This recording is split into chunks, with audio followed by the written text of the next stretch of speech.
మధుర వాక్కు. ఒకరోజు విక్రమాదిత్య మహారాజు తన సైనికులతోనూ కలిసి వేటకై అడవికి వెళ్ళాడు.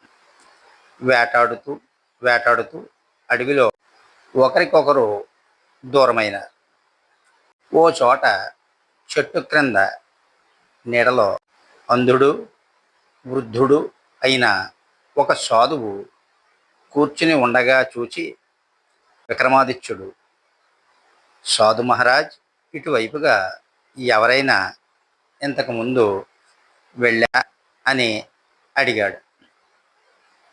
ఆ అందసాధువు ఇలా అన్నాడు: మహారాజా, అందరికంటే ముందు మీ సేవకుడు వెళ్ళాడు. అతని వెనుక మీ సేనానాయకుడు ఒకడు వెళ్ళాడు. సేనానాయకుని తరువాత మీ మంత్రి కూడా ఇంతకుముందే ఇదే దారిన వెళ్ళాడు. అంధుడైన ఆ సాధువు చెప్పిన సమాధానం విని విక్రమాదిత్యుడు ఆశ్చర్యంతో, ఆసక్తితో, మహాత్మా, మీకు నేత్రాలు కనిపించవు? నా సేవకుడు, సేనాకుడు, మంత్రి ఇక్కడ నుండి ఇప్పుడే వెళ్ళినట్లుగా ఎలా గ్రహించారు? నేను రాజైనట్లు కూడా ఏమనుకున్నారు అని ఆతృతతో అడిగాడు.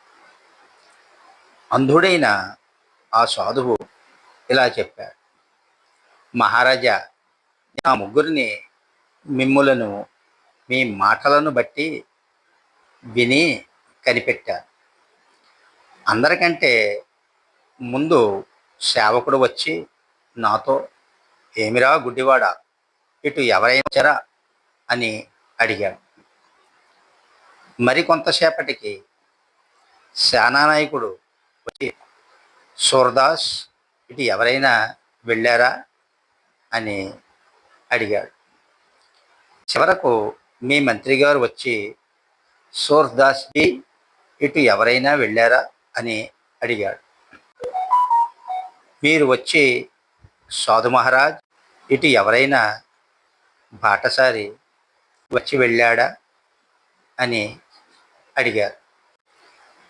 మహారాజా, ఒక వ్యక్తి యొక్క వాక్కు ద్వారా అతని యొక్క పదవి, అతని ప్రతిష్ట ఏమిటో గుర్తించవచ్చు. నేను ఆ విధంగా వారిని గుర్తించాను కాబట్టే మీరు అడిగిన ప్రశ్నకు సమాధానాలు చెప్పగలిగారు. మీకు నా వందనాలు అని ఎంతో వినయంగా చెప్పాడు. అదేని మహారాజు ఎంతో ఆశ్చర్యపోయాడు. అలాగే మాటల ద్వారా ఇన్ని విషయాలు కూడా తెలుసుకోవచ్చు అనే విషయాన్ని గ్రహించాడు. కాబట్టి మనం మధురమైన వాక్కులు మాట్లాడలేకపోయినా పరుషమైనటువంటి వాక్యాలు మాట్లాడకూడదని అనుకుంటున్నాను. నేను కూడా ఇలాగే చాలాసార్లు కాదు, ఎన్నోసార్లు పరుషమైన పదాలు మాట్లాడేవాడు. కానీ కొంత వయో పరిమితి వచ్చాక కొన్ని విషయాలు నేను కూడా ఇలాగే తెలుసుకొని సరళంగా మాట్లాడడానికి ప్రయత్నిస్తున్నాను.